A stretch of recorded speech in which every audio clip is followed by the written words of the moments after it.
Hey everyone, welcome back to Taproom Live. We've got a really fun and exciting show for you tonight. This one is co-hosted by Sixpoint and Southern Tier. I'm Max, running the marketing for Sixpoint. We have another Max who you've also met here. He is the advanced Cicerone on our team, and then Marissa, who runs the marketing at Southern Tier. And we're joined today by a special guest, Josh Bernstein, who's one of the premier beer writers. He was very influential in my formative years in the beer industry as well. And I'm gonna kick it over to him so he can introduce himself and talk a little bit more about some of the books that he's written.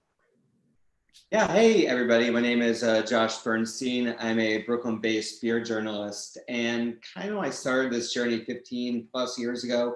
I never really thought those two words go together. It could possibly be a career.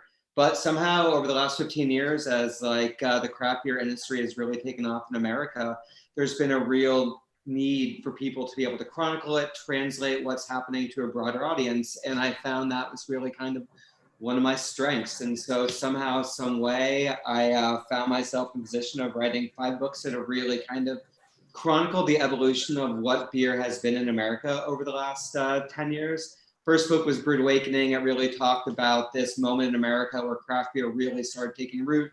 The third wave was finally making waves across the country. We were influencing the world. And as I was on tour with that book, people were like, so what's beer? What's craft beer actually? And I was like, wait a minute, let's roll it back. So I wrote a complete beer course, which really talked about how beer styles fit together, how Pilsner was linked to Munich Helles, and how IPAs evolved. And then after that, I wrote Complete IPA, which really talked about this IPA mad moment we're having in America. And that was followed by Homebrew World, which talked about how in America, so much of what's been happening with beer has been because of the homebrewers that had the passion and ingenuity to really bring things to the masses. And I realized that was happening not just in America, but around the world. So I wanted to shine a light on brewers that were changing their scenes from the inside out. And that led to my last book, Drink Better Beer. So I think the last couple of years have really been this crazy, confusing moment within the beer industry overall too. As breweries and styles proliferate, we used to be able to say that's an IPA and have an understanding framework of what something was. Now we have hazy IPAs and lactose IPAs. We have milkshake hazy IPAs and IPAs with glitter, then onward. And also we got the understanding that, so much about beer, we talk about the liquid itself, but it's really the people behind it. And I think we've elevated brewers to rock star status across the country. But I really also want to shine a light on the hop farmers, the sensory technicians, everybody that works together to really make sure you get a great beer in your hand. Distributors, canning line operators, because beer is not just this end product in your hand. It's combination of all these different factors that have to work together perfectly to get a great tasting beer in your hand every single time. And that's, in a nutshell, I guess, what I do. Awesome. So yeah, today we're going to talk about your newest book, Drink Better Beer, which the Zoom background cuts off, so you can also see it here. But I wanted to just jump back to that first book. So I've got a copy of Brewed Awakening, your first book here. 2011. So, 2011. This is a first edition as far as I know.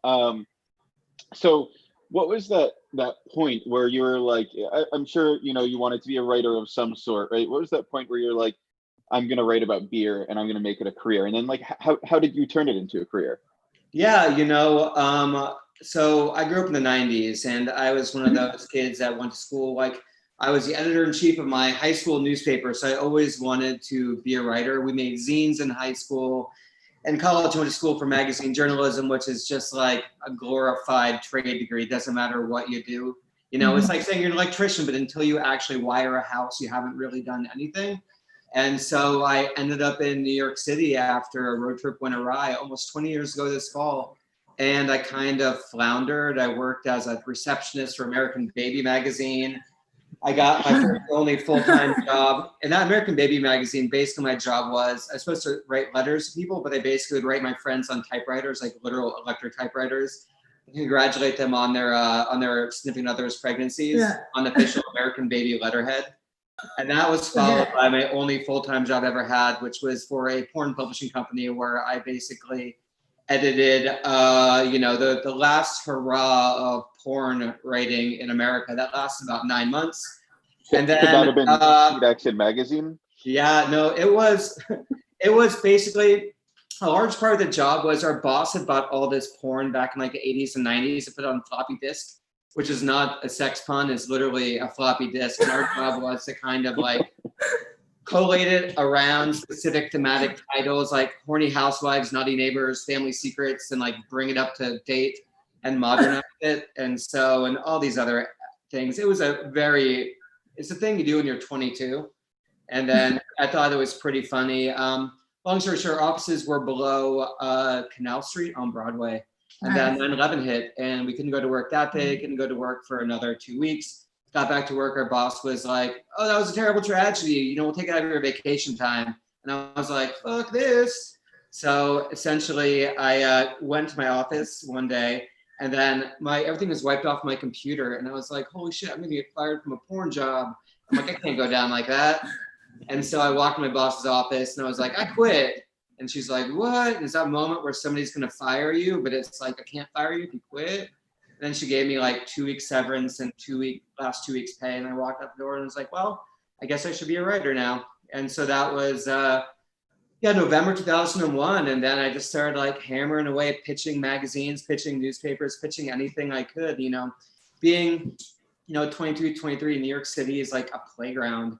You can go out till 4 a.m. There's open bars everywhere. There's happy hours, It's still the era of like $2, $3 happy hours, like double gin and tonics. You go to Mary Ann's, a bar in the East Village, you get a margarita and endless chips for $3.50, and that was like dinner. So then I started writing about all these adventures for places like New York Press, which was an alternative weekly, Time Out New York, City Search, all these things that don't exist anymore. I got jobs for New York Post, New York Daily News, Doll Magazine, Teddy Bear Magazine. Anywhere I could kind of find a story, I would try to do it. That's what freelance journalists do. But you can't make a living being such a hopscotching writer, finding something, because you're not really a specialist in anything. If you can write about teddy bears and dolls, it means you're a pretty okay writer and you understand what the story is.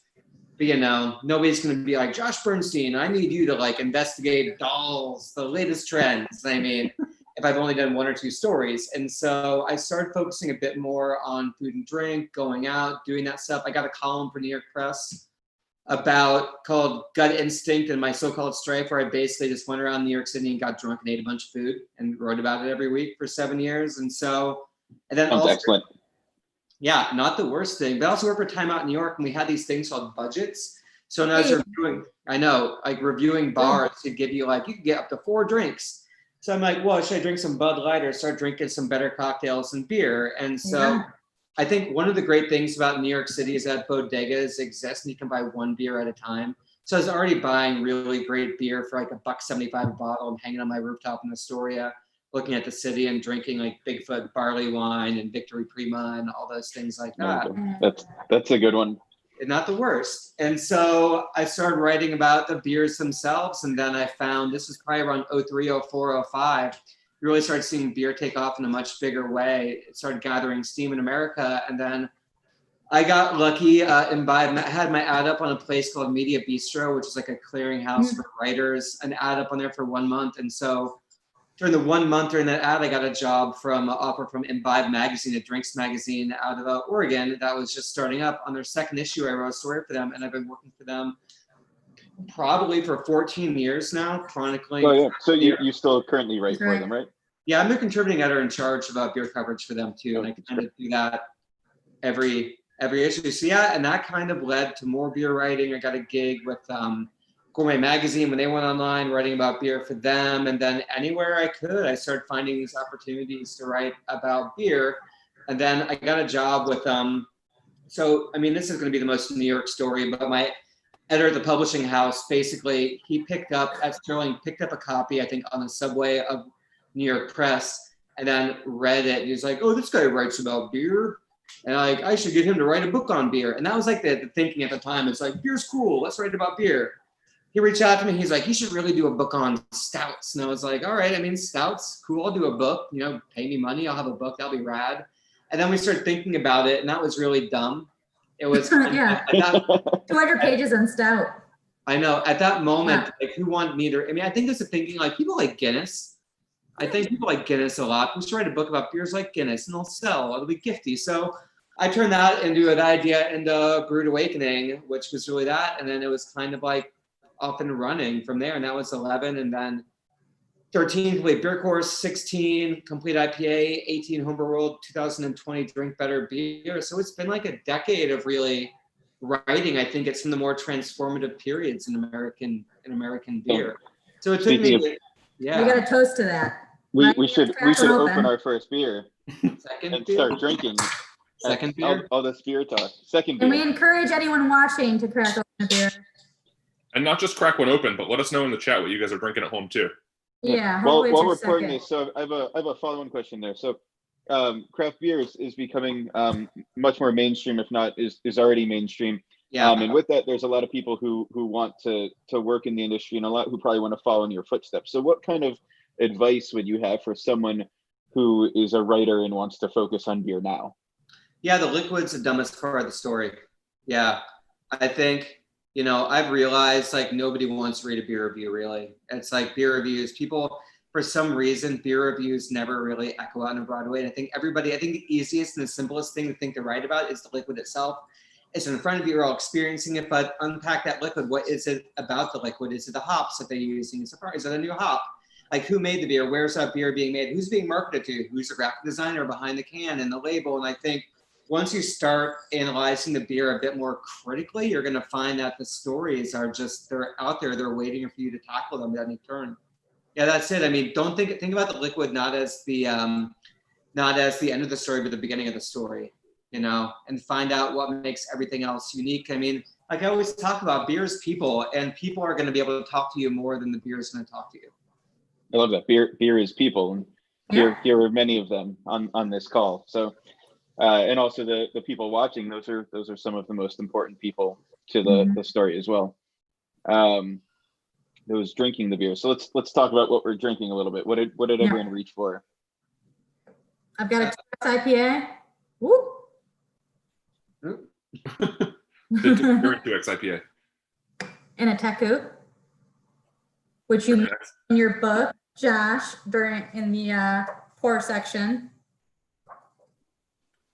I've got the brand new one from Sixpoint, Mirror Image. It's our brand new double IPA, just canned last week. Nice. Both drinking that one. So this one is essentially a mirror image of some of the other New England IPAs that we're making with our Pacific Northwest hops. So we recently got some contracts in Southern Hemisphere hops. This one features Enigma, Galaxy, and Vic Secret.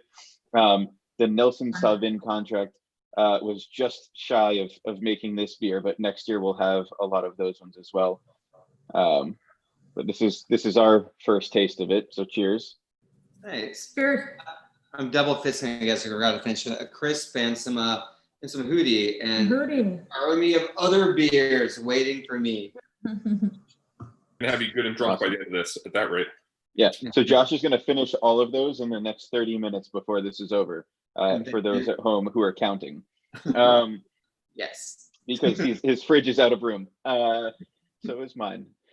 When I got the same beer that you did, and my girlfriend just looked at me and goes, "Where are you going to put this? Like there's too much in here already." So it wouldn't be. I was going to say it wouldn't be a problem during typical times. I'd be like, "Hey friends, come on over to Ye Old Stoop, or come into my house and let's have a good old fashioned bottle share. Oh, can I try what's in your glass?"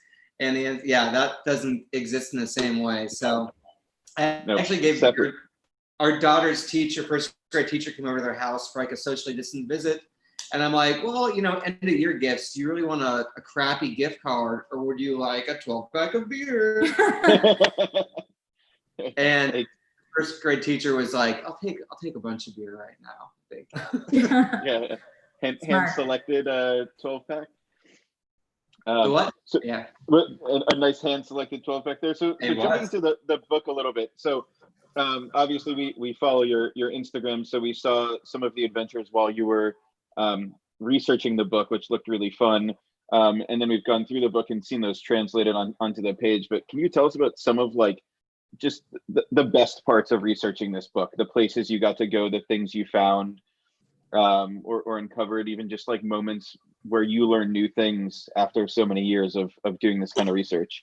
Yeah, I think some of the new things too that I really learned about with the book, I think I've talked about this in the past, but interviewing Dr. Tom Shellhammer works at Oregon State University, one of America's preeminent hop experts. Just this idea of, you know, we had this moment where excess equaled like excellence in beer. It's like a triple dry hop, double IPA. It's like more and more and more.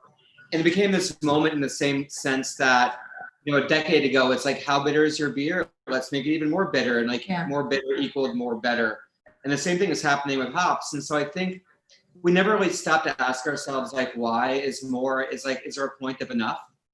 And so I think what we realize is you've had too many hops with beers, you're adding extra sugars, you can restart fermentation, you can create like off flavors, you can create like diacetyl, like butterscotch popcorn, all these things too. And so you're creating all these problems in this pursuit of like this magical goal of more. And then it's just like, and it's completely wasteful altogether. So just learning that, and I was like, oh, we don't like, maybe a triple dry hop beer is not the best thing in the world. It doesn't have, maybe seeking out more is not better. And I think on top of that too, I think with the idea of like biotransformations was really rad.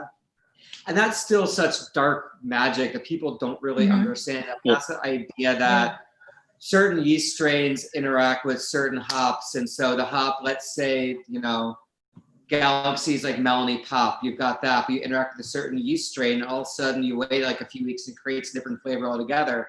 And it's like almost magical when you can't say that. And which really takes this idea that we did such a great job of telling people to drink beer on day one that we never stopped to say that beer 30 could be even better. And so we created this rush of people looking and flipping over cans to drink beer as quickly as possible, not realizing with a lot of these new breed beers that, you know, given some time, they can be like, they can kind of come into their own a little bit more too. And then, I don't know, it's crazy. It's like, I've had beers canned on day one that just tastes like grass burn, I guess is right, right the best way to put it. Really it's like, harsh. Yeah, grass clipping alcohol burn. And I've been to parties, people are like, this is the best beer ever. And it's like this like intensity of flavor overwhelmed them. And it's great. I'm not going to tell you you're an idiot, but I just think it's like, you give that beer 2 to 4 weeks, and it's like it becomes something different altogether. So I think I think the thing is we've been going so fast in beer, we never stop to ask ourselves why we've been pursuing the next so much that we never think about if we're asking ourselves the thing we're doing right now is the right thing. And I think it really is about just like taking a short pause altogether. And it's just, you know, it's not like everybody's going to write a dissertation on every beer, but taking a few seconds to like analyze a beer, smell it, taste it, not just rushing to the next and making a snap judgment just for the sole goal of acquisition. I mean, we're such an acquisitive society, gaining objects, and, you know, with the rise of like the gamification of craft beer, that digital check-ins became a sort of like currency of getting more and proving yourself, that if you drank X amount of beers, you could prove yourself as worthy to some club, the craft beer club. That's like the, you know, it's like the bingo card, like Pliny the Elder, like Cigar City, Imperial Stout, it's like, you know, and all of a sudden collecting experiences. Yeah. And I think we forgot that sometimes in some ways we forgot that beer is really about the people. And I think those are some of the things like talking to educators along the way. It's like breaking that the sense is beer is a patient process to get into our hands, and we kind of rush through this final step of consuming it, oftentimes looking on to the next. And I think, and just seeing the critical steps, like traveling to Allagash, just seeing the critical steps they take to ensure that your beer tastes the same every time. We take for granted that beers that are some of their agricultural parts can somehow magically taste the same year after year, even though crops are different, hops are different, you know, all these different variables. And to achieve something that tastes the same and it hits that sweet spot, it's not magic. It's like deep patient. It's like deep science that people do. And so I think the scientific aspect gets so overlooked in such short shrift in beer. Yeah. Even batch to batch, we our Red Hook facility has probably the largest commercial mash tun you'll see that's stirred by hand, and one of our brewers, just to ensure every batch is exactly the same, will count how many times he stirs it, and he'll get into the hundreds and count every stir, so every batch is exactly the same. It's interesting what you bring up about some beers that aren't quite ready for drinking on day one with the rush to drink fresh beer. So I think we've got an anecdote about that as well. So we and Max, I believe you're involved with this, so correct me if I misstate any of it, but we ran some research on some of our New England IPAs with a lab and analyzed all of the chemical compounds over time under different levels of stress and stuff like that. And we actually, you know, the chart after 2 weeks just looks like that. My arm appeared out of nowhere because of the background. Yep.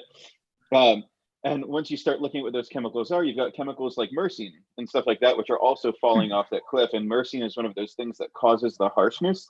And when that goes away after 2 weeks, it opens up these like beautiful tropical and flavors and stuff like that in some of these beers. That's that hard science that a lot of people overlook in their hunt for freshness. Yeah, I was that section of the book. I was really pleased to see that you used the term like the arc of flavor. I think it was something arc of maturation. Yeah, and you know, that's a concept that we like to talk about a lot. How a beer might not be at its prime, you know, and usually is not at its prime like the day it gets canned. And some beers taste better a month after they get canned. I know. Yeah. John Kimmich, the founder owner of The Alchemist, like famously loves to drink Heady Topper. Like I think it's like 6 weeks after it goes in the can, and for years fanboys have been thinking he's crazy, but you know he's onto something. I think we see the same thing with a lot of our beers. Yeah, I think we think there's a cliff that, you know, once a beer reaches this point, it's like, oh, I'm sorry, I'm bad now. It's like gonna go fall off here with the other IPA lemmings over there in the bottom. But it's not true. And I think, but which brings in the thing that it's hard to discuss because you got a born on date, Best By date, all these other things all together. And it's really hard to say, would it be better if I could drink on or best on or best until, but it's like all this language, it's really hard to do. And I think the message of day one drinking and drink fresh was so intense that it didn't leave a lot of space for gray area. That, you know, and talking about this maturation and things like that too. Or that, God, if you're at a store and there's like 6-month-old like closeout Sierra Nevada Summerfest Pilsner, something like that, it's like buy the case because it's going to be amazing still. It's like Sierra Nevada stuff, and like they're not going to fall off the cliff like other things, or the arc of maturation's not going to be at the bottom. Yeah, absolutely. When you were writing the book, so you have incredible breadth of interviews with different brewers here, and you keep talking about the people that you met along the way. So how did you determine which brewers to reach out to, and really how, like, there's probably thousands of brewers that exist that you're not even aware of. Like, what was the research process like to figure out who you should really be like digging deep on in certain regions? That's the hard part, I think, of figuring out like who is worthy and who is not. And worthy is having the right word. Who's got a compelling story to tell, I think, about this as well, too. And every brewery has a story. I mean, every brewery's got a story about how they came into being, what happened out there, too. I just tried to think about over the last, 10, 15 years, interviewed a ton of people. So, I went back and drew on kind of like, who do I know that does a ton of stuff in this specific field? I'm like, I know Allagash has a pretty great quality control lab. And I was like, I should reach out to them, see if it'd be open for me going there. It's like Firestone Walker's done deep research into sort of like the world of wild and sour ales.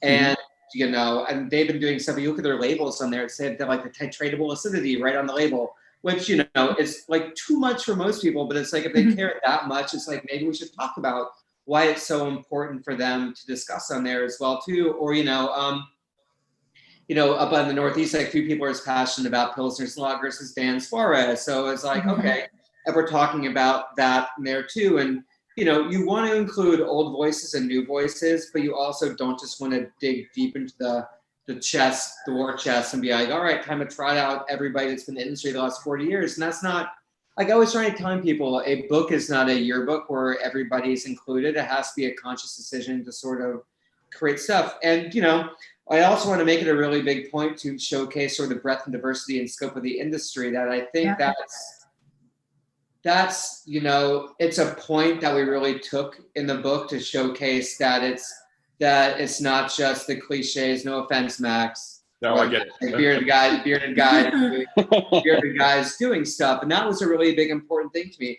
It didn't mean just like choosing people at random of a hat. I'm like, oh, you fit this box, you should do it. But I'm like, no, they're really doing really amazing stuff. They have stuff they've done stuff at a super high level for a long period of time. Like Lindsay Barr's Draft Lab, I think it's this app that allows you to really, gives you the tools and knowledge to be able to really kind of like identify flavors and beers and puts words to where you don't have any. And so she's such a great kind of person to talk about, really, about flavor, about that, and the right way we go about talking about beer, because even Morella Amato and the few master sisters in the world, talking to her, I mean, so much of what we do with describing beer is so blunt.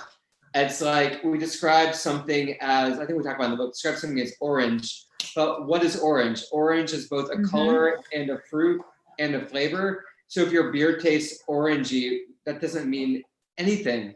Like, it doesn't mean anything whatsoever. Citrusy, what type of citrus? Is it pomelo? Is it like ripe tangerines? Is it grapefruit? I mean, it's just, we have so many words in the English language, but we tend to rely upon the same kind of handful for beer. And I mean, citrusy, juicy, hazy, tropical. I mean, you get a broad stroke understanding, but they don't really tell you anything. I mean, what type of tropical stuff, what type of tropical fruit? I mean, and so I think it's really about trusting your own language and trusting yourself to assign words to flavors and aromas too. Or even, I think for me, it's more evocative of like what the beer puts you in a mindset for. Like, Chris, it's like, Chris would be something like, this is the beer I want to drink when I'm outside gardening in the backyard, or the first beer of the day or the last beer of the day, but not the beers I drink in the middle. It's like, that type of stuff. And that sets like a better understanding of where that beer is. It's like the refreshment, the beer you drink when you're gardening, you understand where that beer fits into your life. And you don't just drink beer for the alcohol to fit into your belly. You drink it because it fits in your life in a certain way too. We all have conscious decisions when we drink a double IPA, when we drink Goza, when we flex and drink a table beer or Pilsner. I mean, the beer choices we make say something about the mood that we're in and the situation that we're in as well too.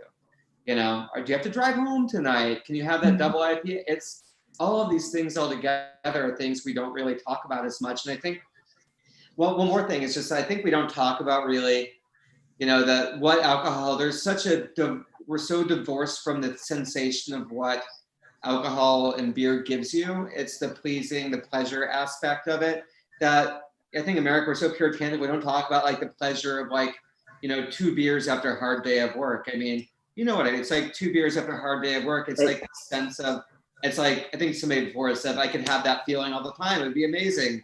We don't talk about really the pleasure of why it's for the flavor, but the pleasure. And so for the mind, body, belly, not always belly, but mind, body benefits. This is great. I love this. This is the deepest and most thought-provoking episode of Taproom Live we've had yet. I love how you think about beer in this way. I mean, this is, we've obviously gotten into it as a living because people like you have challenged us to think about it in that way and made you feel more than just the flavor in your glass. When you talk about the tasting component of it, so I want to kick it over to Max really quick, because he pushes us on this a lot, and he's got some pretty good advice for anyone who's watching or listening on how to explore the flavors of what you're drinking at a deeper level than just that surface vernacular.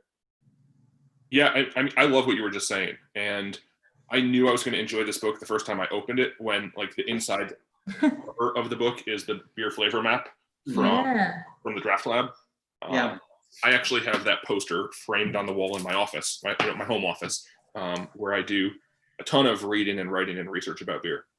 And what you were just talking about is sort of one of the concepts that I really try and push on people when we're doing some sort of educational tasting. And, like what you were talking about with Morella, if you just say something tastes orange, or if you just say something tastes citrusy, that's not a very connotative description. It doesn't do much for the person you're talking to. And I usually even like to start higher than that. You see beers described as fruity or as earthy. Fruity means nothing. What kind of fruit are you talking about? Are we talking about a citrus fruit or a palm fruit? And then go a level deeper and pick a citrus fruit, and then go deeper still and talk about, which part of that citrus fruit, is it underripe? Is it overripe? If you say to someone that this beer smells like an underripe tangerine rind, I find that's much more compelling and so much better for the consumer, or for the end person, than just saying a beer smells fruity. Like, that doesn't inspire anyone to want to drink something. Makes you want to rethink sensory class too, because all the sensory we do is about off flavor tasting, and it's tasting what's wrong in beer versus tasting things like toffee, or dissecting the fruit and tasting the rind or smelling the rind separately from all the different components, as a way to understand what those specifics are and what you're looking for. Mm-hmm. When we can all be in a room together again, we should do that. Yeah, we've talked about that with our sensory panels at Sixpoint, and at times we have brought in like small samples of, this is a food flavor we're going for in this beer, or this is a food flavor that corresponds really well with this chemical compound. Maybe no one has had this special cookie from Belgium, so let's all try them together. But I think you're right. Like, there's definitely something cool about sitting down and doing sensory as a buffet lunch rather than as 10 cups in front of you plus a control. So yeah, and Mac, I think Max Evans, I think one of the things we're talking about too, you're bringing that up, is just sort of like, we all look for what's wrong in beer, not what's right. Oftentimes, flavor, something like that. It's like, I think it's like a negative thing. It's like when I was in the book, I talked about going to Allagash and they gave me 3 samples, and I was like, what's wrong? How are they different? What's wrong? And like, I didn't think like how they were right together, and kept on trying to find what was wrong. And we don't, I think it's like anything else in life too. It's like, you don't celebrate what's right about it. Like this beer, like this one part, but the other things are really great about it. So it's like celebrating what's right in the beer, not just what's wrong.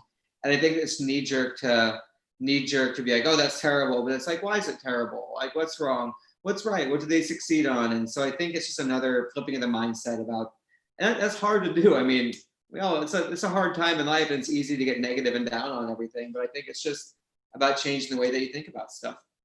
Absolutely. I just opened my Southern Tier 2X IPA, by the way, which I have to hold in front of my body so it doesn't disappear here in Canada. While you're talking about things that you sort of dovetailing into what you just said, Josh, is there a trend that you see in beer that you're like really excited about and you hope will catch on and go mainstream? And on the flip side of that, if you had, the power to, is there one emerging or already emerged trend that you would just like squash right now? What's happening? I think the trend I'm excited about is more intentionality towards service. That hospitality has been there's been a premiumization of beer itself and a premiumization of the service aspect of it and hospitality. And I'm doing a story about this right now too, but I think what's happening right now we're in a world in the absence of line culture, the absence of people being able to do stuff. There's been a democratizing effect of everybody being able to have access to like Trillium delivered to your door in Massachusetts. Like, other half will knock on your door in New York City and give you a case of beer. And so now that there's this great access, so hospitality is coming to you.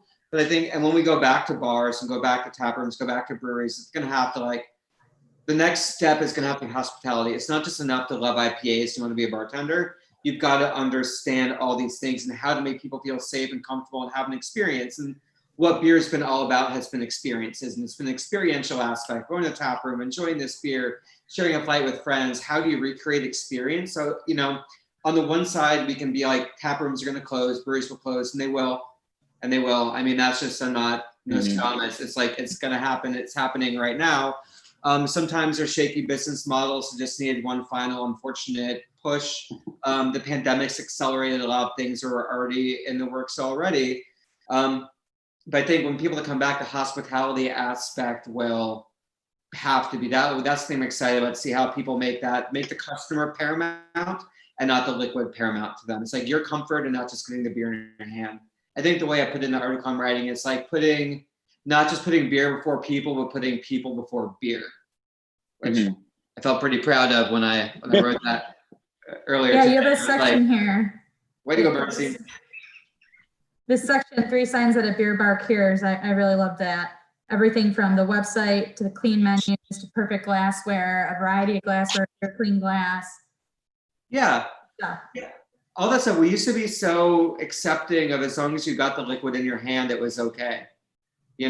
But just having great beer is pretty much the lowest bar right now. I mean, the lowest bar at the bar is like having good beer on that too. So I want to see the hospitality. I think I'm excited to see how people really push that forward as well too.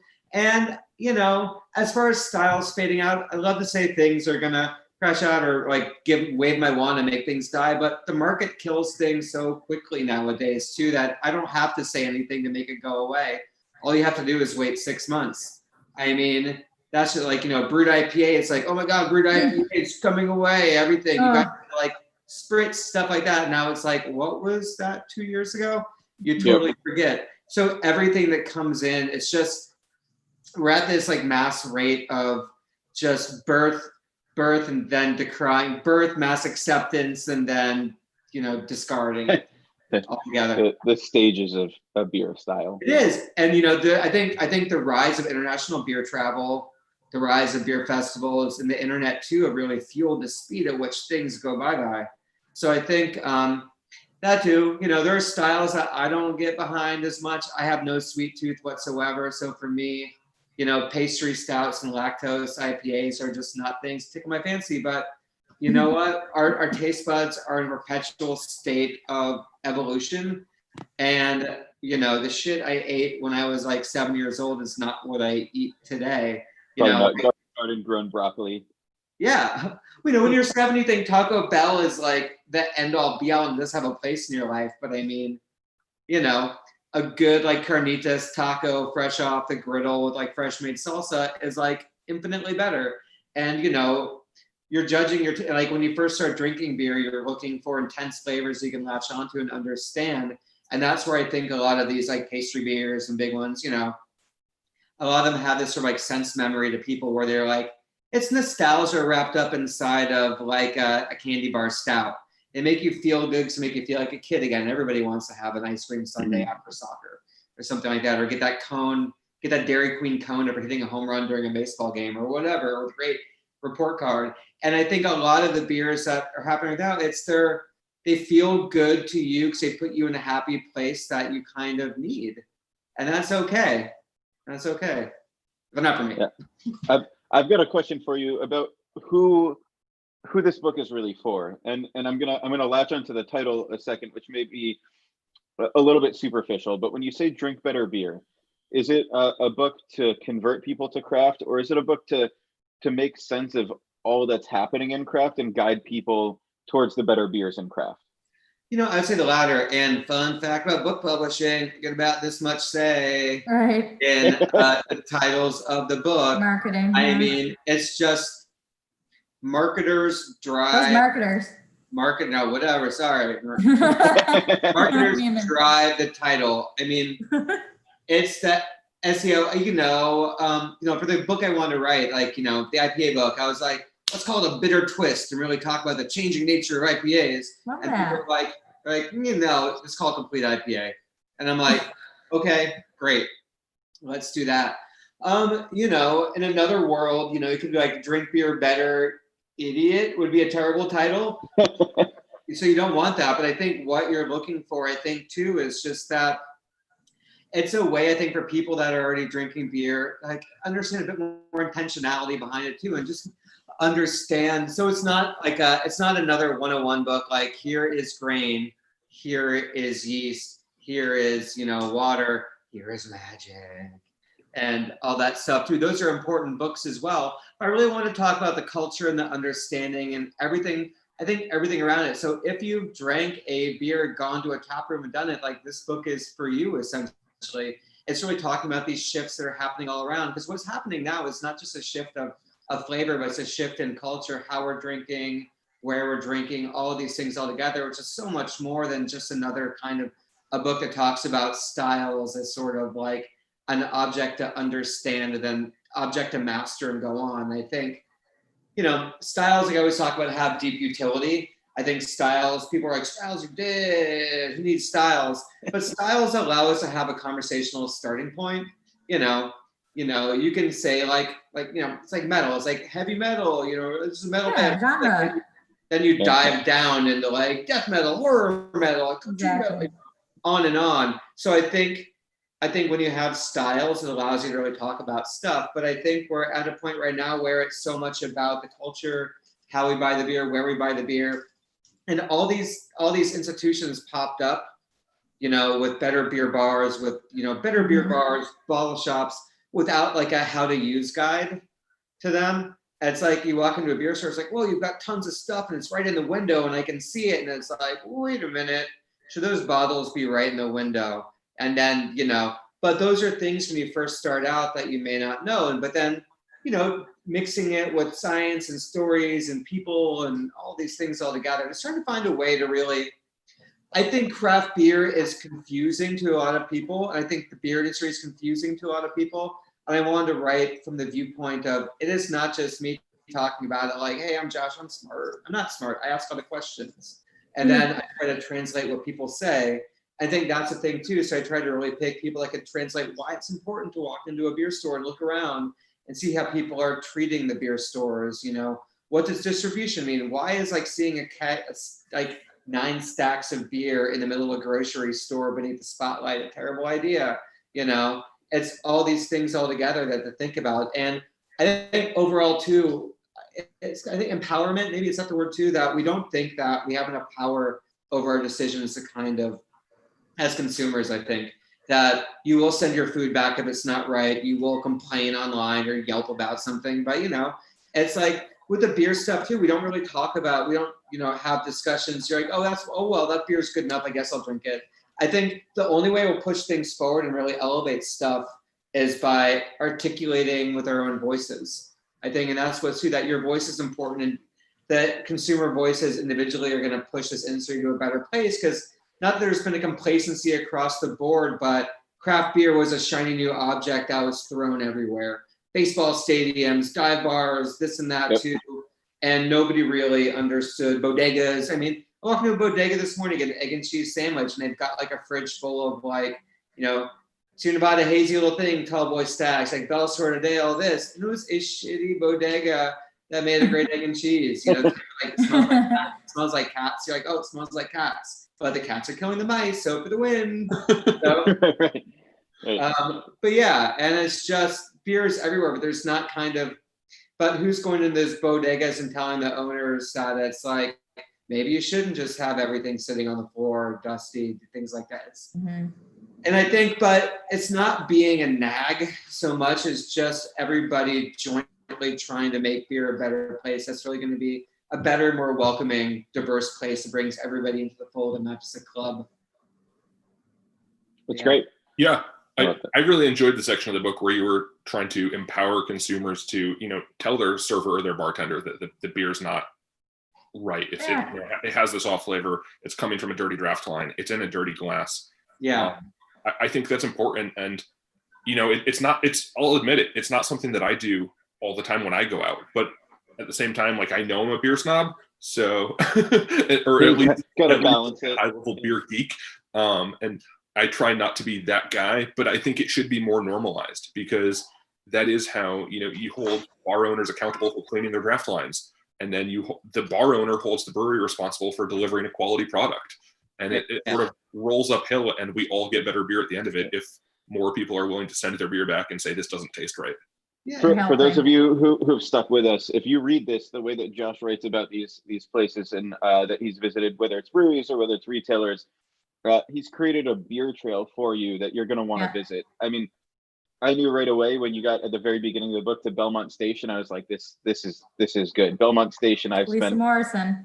countless hours drinking beer in the back room, writing Sixpoint plans over the years. Yeah, I think we also hosted our 420 events in Oregon there every year with Lagunitas. Yeah, I think and that's a product of I've traveled when I could travel. I mean, I traveled a ton, and I think what beer has become the differentiator, the tourist destinations in the city that really set themselves apart. Like, who cares if like another O'Charlie's or another location of Shake Shack or whatever?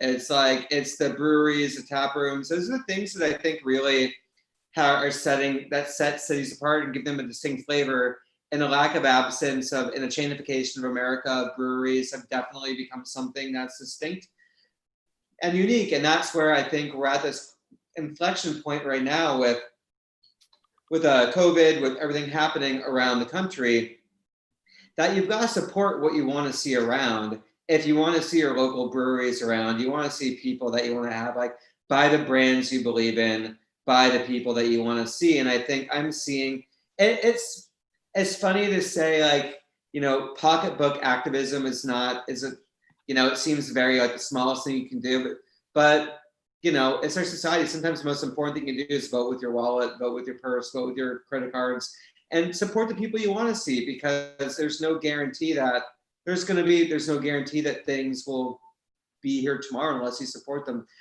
I guess I'll say there's not a lot of guarantees in the world that our favorite things will be here tomorrow right now.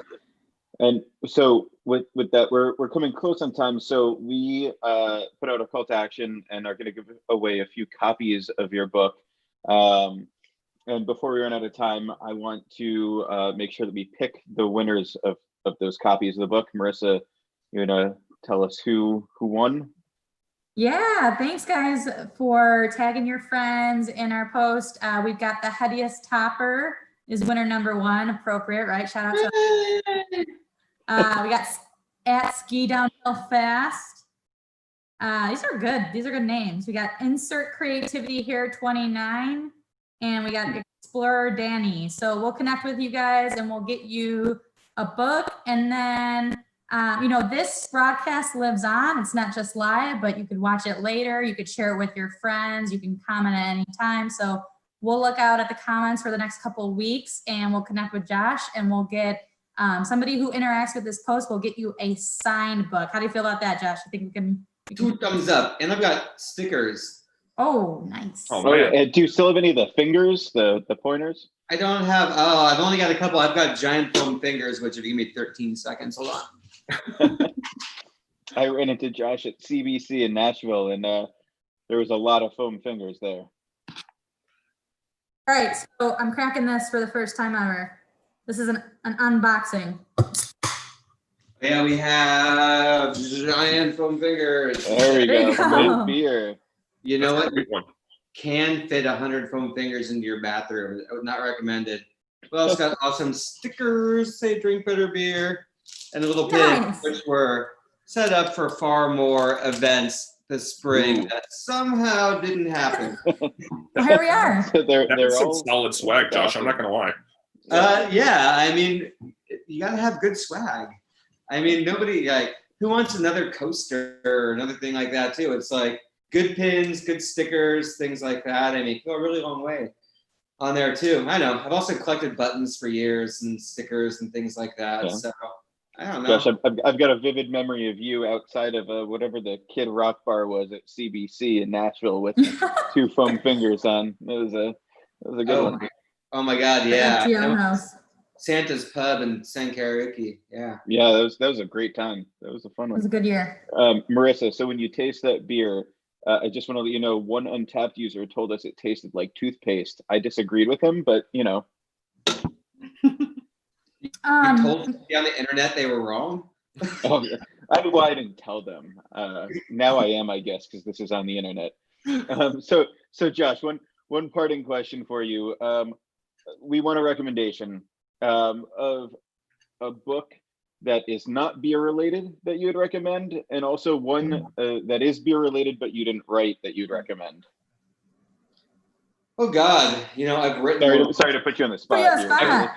I've written more books in the last year than I've read with a kid. I also, you know, going back to my favorite authors that really resonated with me, Richard Brautigan, who was this famous author from like the 60s and early 70s, who wrote these sort of like lyrical, romantic, beautiful books, like a little bit sci-fi, really fun. It's like very much a product of the 60s and 70s, but his writing still resonates, and the way he does it today is still great.